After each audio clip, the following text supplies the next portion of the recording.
Hello, good morning. Welcome to IOS Online Tuitions. Now we will continue with the Indian Evidence Act, Chapter 6.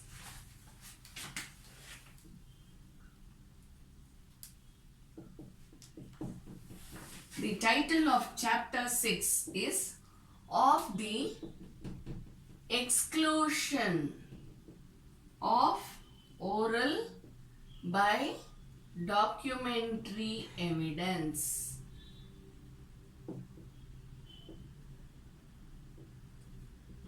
What does the heading say? Exclusion of oral by documentary evidence. That means what? Where there is documentary evidence, there is no need for oral evidence. Okay? This is the heading, this is the meaning of the heading of the chapter. Now we go to section 91,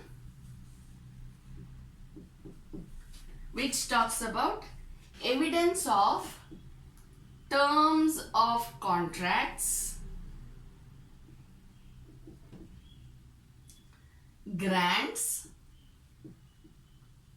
and other dispositions of property.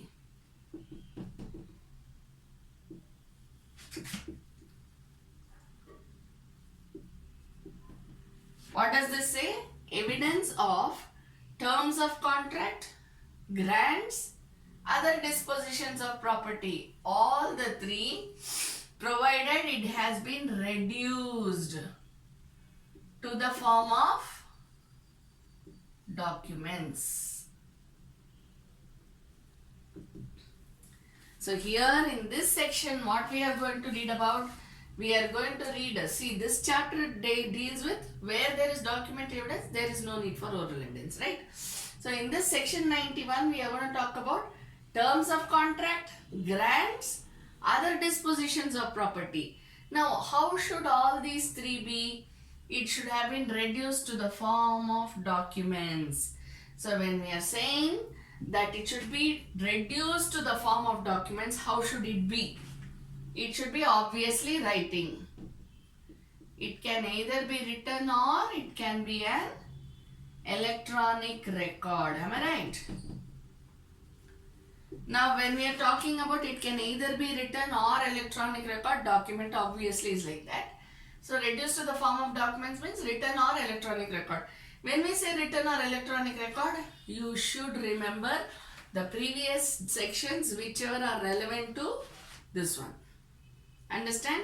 And also where the dispute in question relates to one part of the term of contract or grant or disposition.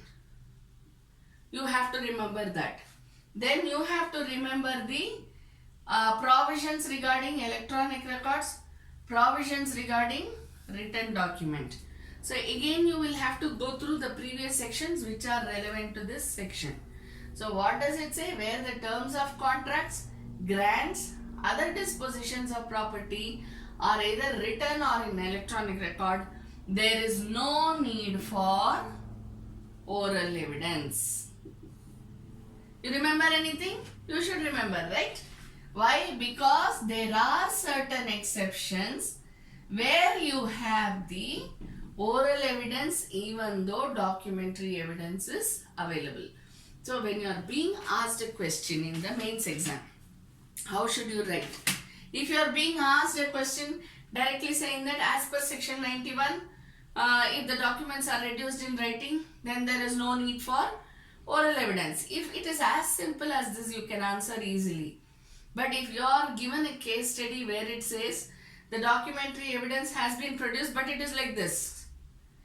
But there is a section there is a provision in the in the Evidence Act saying that oral evidence shall not be taken, need not. There is no need for oral evidence where there is document evidence. So how will you combine all these things and write the answer? You have to keep in your mind that where these are all in proper manner.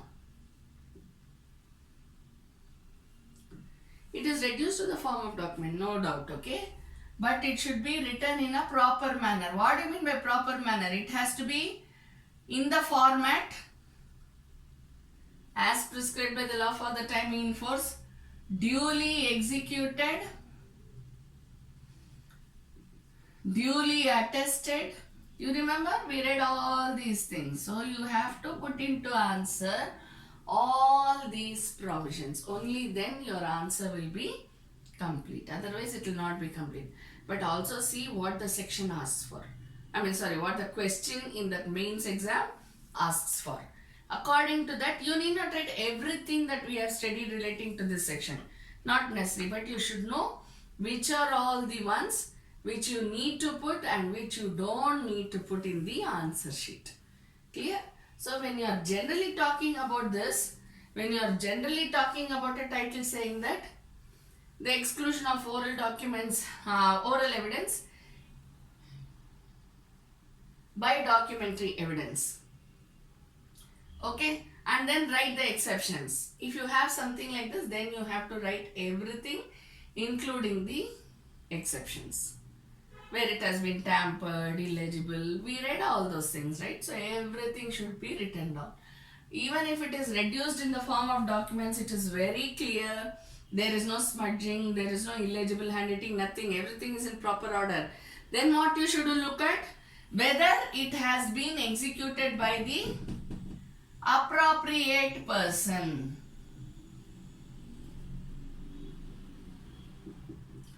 See, if I am the owner of the property, I should be executing the sale deed or gift deed or whatever it is, right? Nobody else can do it on my behalf unless I give the person the power of attorney to do so. Even then, giving a gift deed and all that is not under power of attorney. Am I right? So it has to be executed by the appropriate person. This person can be natural or artificial.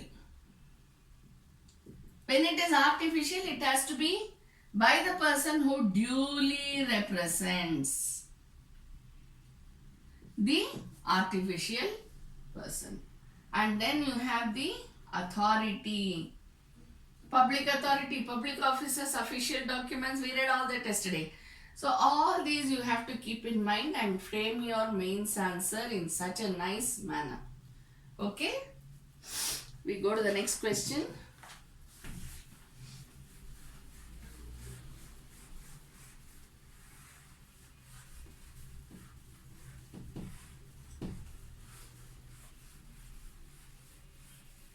So here when we are talking about terms of contracts, we have to talk about the express terms and implied terms, and then the grants and any other dispositions of property.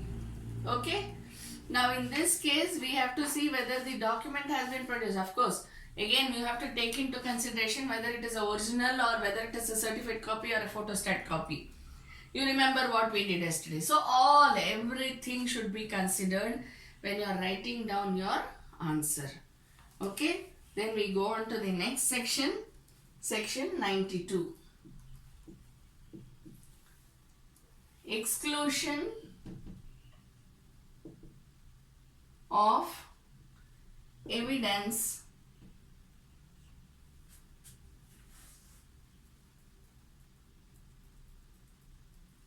of oral agreement.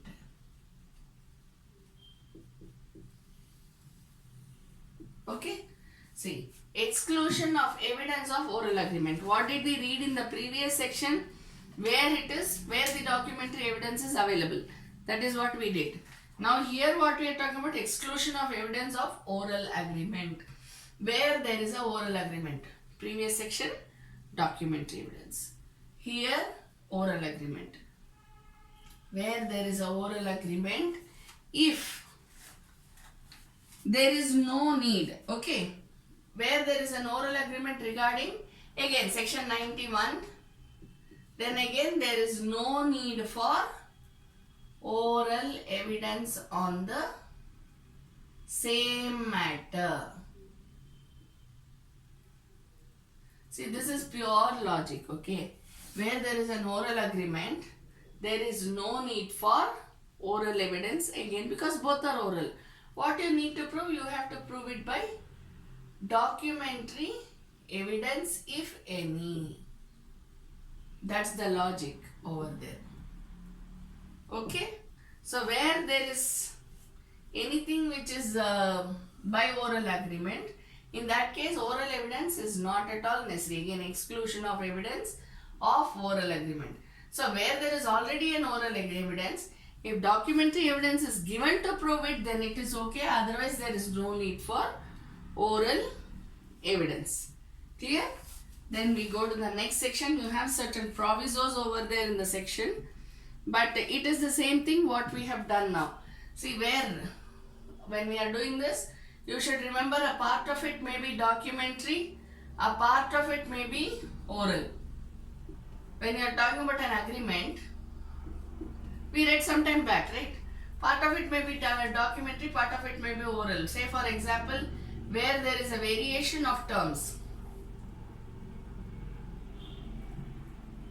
and that variation of terms, we have a particular contract in the documentary form, but there is a variation of terms which has been done in a oral form, oral agreement. In that case, there is no need to prove it by further oral evidence. It is sufficient if it is proved by documentary evidence. But where there is no documentary evidence also, then the burden of proof still exists on the person to prove. Clear? If he is able to prove that there is variation, say for example, I will just give you an example. If a contract has been, say for example, for a value of 5 lakhs. Now the variation in terms says it shall go up to 10 lakhs, and apart from this, why it has gone up to 10 lakhs? Because the material cost has gone up. Okay? This variation in all this thing is by oral. Now what is the documentary? We know that documentary evidence is primary evidence, right?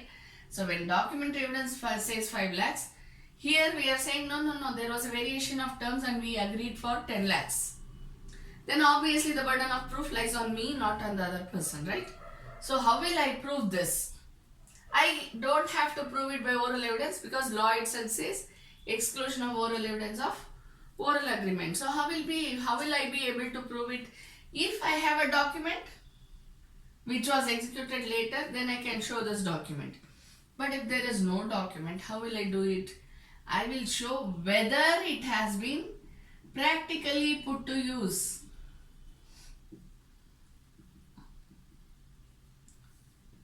I will give instances where it has been practically put to use. Sir, we agreed on 10 lakhs. And in all these instances, I have got this 10 lakhs for the project that I have completed. In that case, what happens? This becomes sufficient evidence. So there is no need for documentary evidence, and oral evidence has been excluded by the law itself. Clear?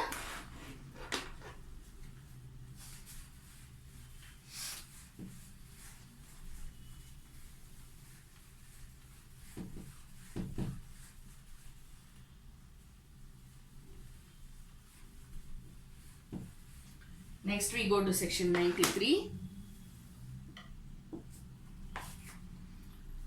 Section 93.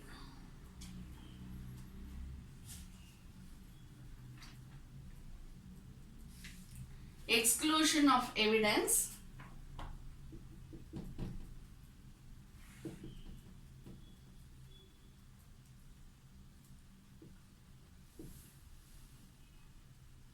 to explain or amend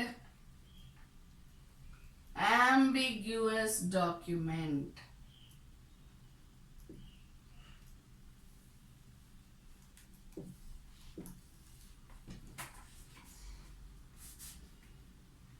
Okay. See, exclusion of evidence to explain or amend ambiguous document. See, when there is already an ambiguous document, ambiguous means what? It's very confusing. We sometimes say, no, it's in a mess, right? So it's a very confusing document. We have no idea what is written over there. If I'm going to say I have this contract with A and B, okay, then A is the first party, B is the second party, and then I go on talking about a person called C in the contract, saying that I am going to do the contract for C, he is going to pay me that C is going to pay me whatever it is. Then why should I write B's name here? It's so confusing. I should have written A and C, right? Or if the terms of the contract are so ambiguous, see for example, in the Transfer of Property Act we have the types of mortgages, right? In that we have anomalous mortgage, where the terms are, we are unable to make out which type of mortgage it is, right? So that becomes an ambiguous document. Neither this nor that. You don't have any particular explanation to do that. When the documentary evidence which we have produced by itself is very confusing, in that case also oral evidence need not be given. Okay, because it is so ambiguous. See, now why oral evidence may not be given on this? It is not need not be, may not be given on this. Why do we say oral evidence may not be given? Because if it is confusing, I will tell, no, you have to interpret in a particular manner.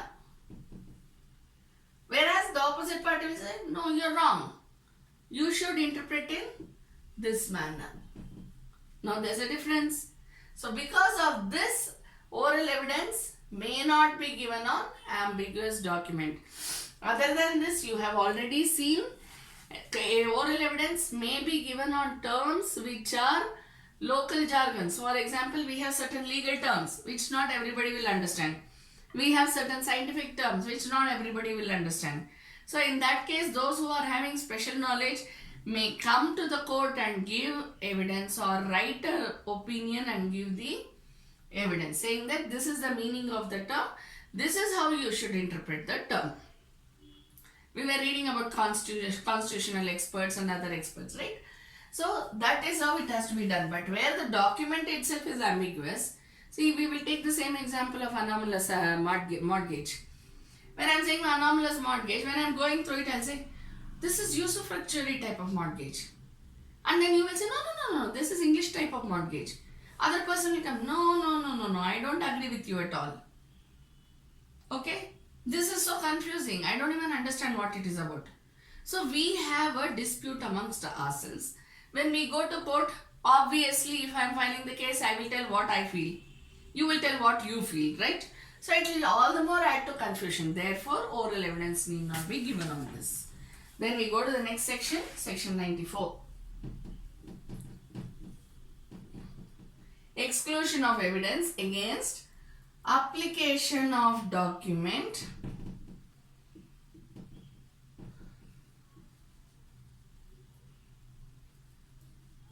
to existing facts.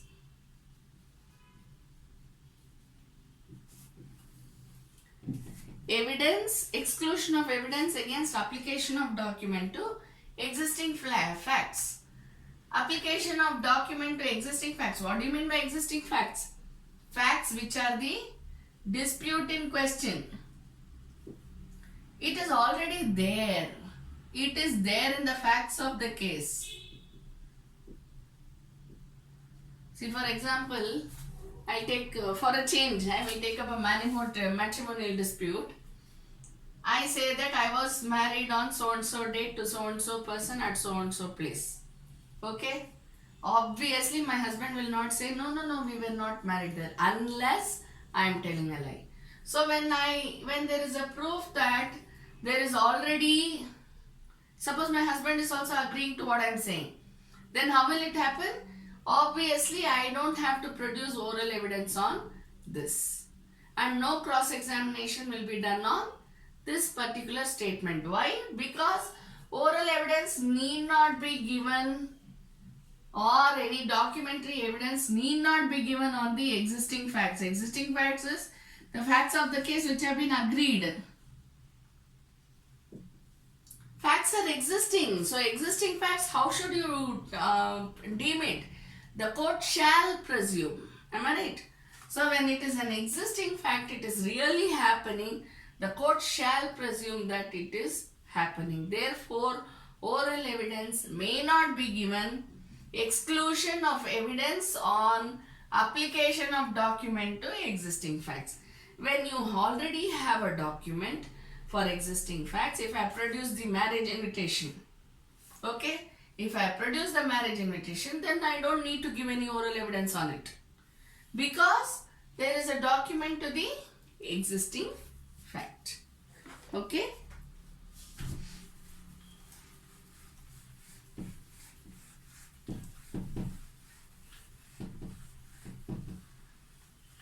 We go on to the next one. See, the existing fact may be a dispute in question or merely a fact of the case. Right? Dispute in question in matrimonial cases, usually it is for divorce. Right? But the existing facts may be the facts which have happened. Where there is a documentary proof, as I said, of the marriage, then I don't need it. I don't need to give an oral evidence on the same matter. Okay? Then we get next, we go to section 95.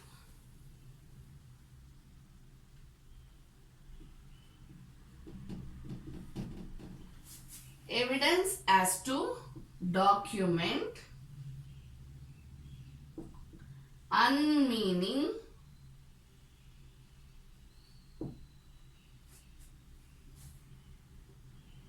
in reference to existing facts. Again, existing facts means what? The facts of the case.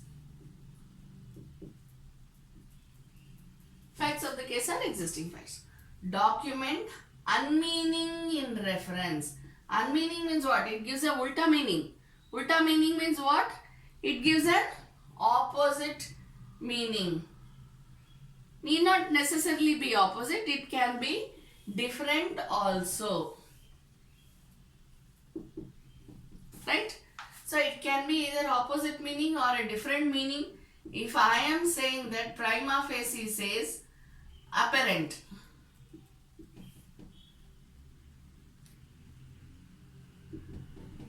and another person says no, it means on the face of it.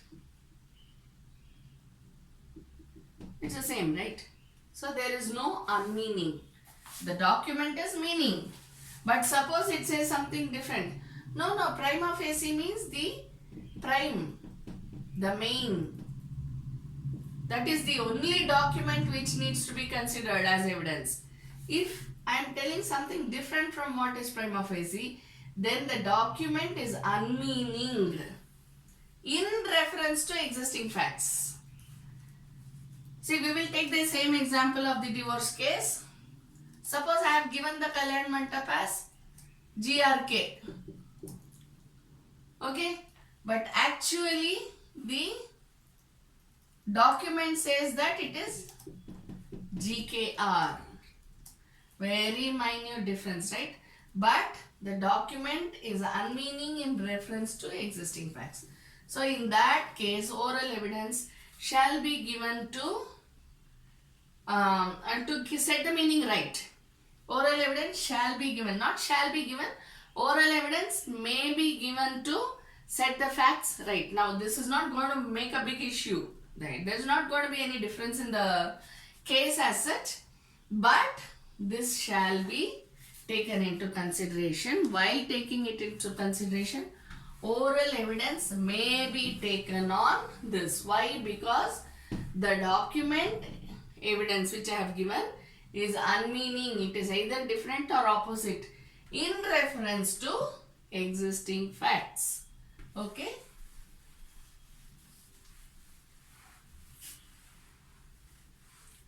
We move on to section 96. Evidence as to application of language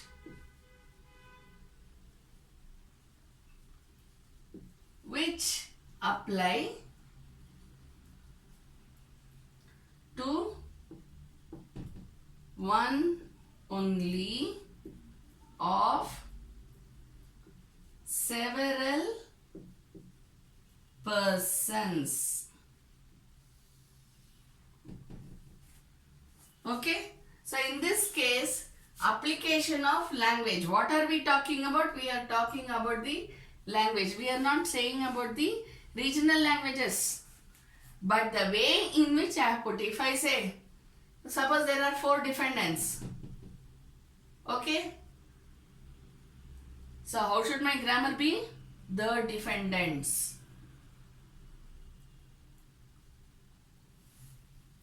Everywhere I have to write the defendants, the defendants, the defendants, right?